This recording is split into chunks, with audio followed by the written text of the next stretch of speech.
Hi everybody, welcome back to Coffee Culture Around the World from Sagebrush Coffee. Last lesson, we talked about South American coffee culture, and today we're going to travel a bit farther north and talk about Central American coffee. Because Central America stretches right across the equator, it aligns perfectly with what is called the bean belt, or the coffee belt. Countries that produce coffee in this Central American coffee belt include Mexico, Belize, Guatemala, El Salvador, Honduras, Nicaragua, Costa Rica, and Panama. Coffee culture is so big in Central America, though, that it also has left a mark on the countries that don't produce coffee but only consume it.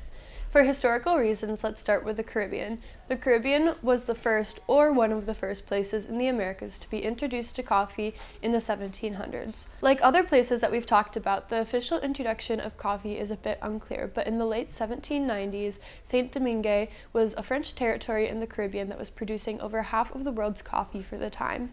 89% of the population of this island were enslaved people who had been brought over from Africa. The people of the island rebelled by destroying all of the plantations, which helped abolish slavery in all French territories. Another example of how coffee has fueled revolutions worldwide. This land became the Republic of Haiti and the Dominican Republic, which have both started to produce coffee again, but the farms are now run by smallholder farmers. Moving on to Mexico, coffee is believed to have arrived in Mexico at the end of the 1700s. By the 1850s, Mexican land privatization laws allowed wealthy Mexicans and Europeans to buy land which they claimed was unowned.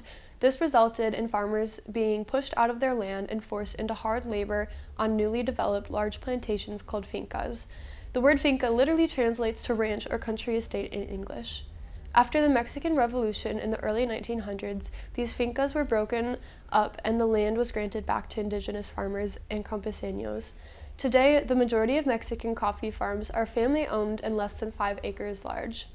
A fun Mexican coffee drink with an interesting story is café de olla. This is a cinnamon coffee drink that was historically created to serve the soldiers on the front line during the Mexican Revolution in the early 1900s.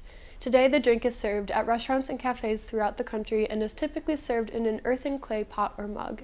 Moving on to a country that has had to demonstrate perseverance over and over again, let's talk about Nicaragua. Coffee was brought to Nicaragua by Catholic missionaries in 1790. It was originally really only grown out of curiosity, but picked up as a profitable crop around 1840. Coffee production grew in the country over the next 150-ish years, but while its neighbors started experiencing great success with coffee production, Nicaragua was facing internal revolution that lasted from 1974 to 1990.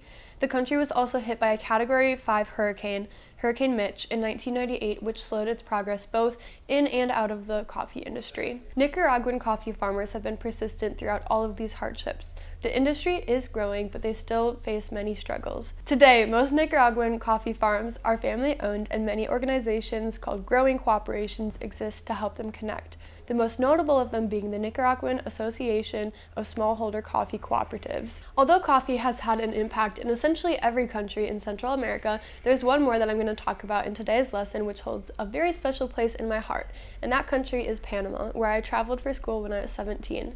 Coffee didn't arrive in Panama until about 50 years after they gained their independence from Spain in 1821.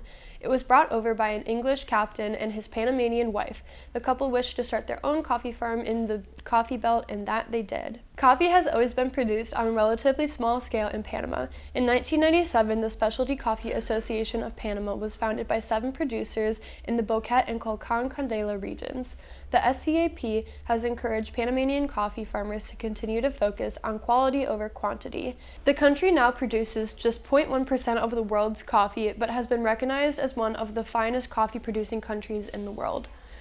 The love that Panamanians have for their coffee is tremendous, and that became apparent to me when I was sitting with my host family and a 6-year-old girl sat next to me and began drinking a cup of black coffee before turning to me and saying, "Panama has great coffee, doesn't it?" We are left with just one region of the world to explore, and that is North America, which we'll break down next lesson. Make sure to stay tuned for that and subscribe if you're watching on YouTube. Until then, I'm Kourtney, and I'll see you next time.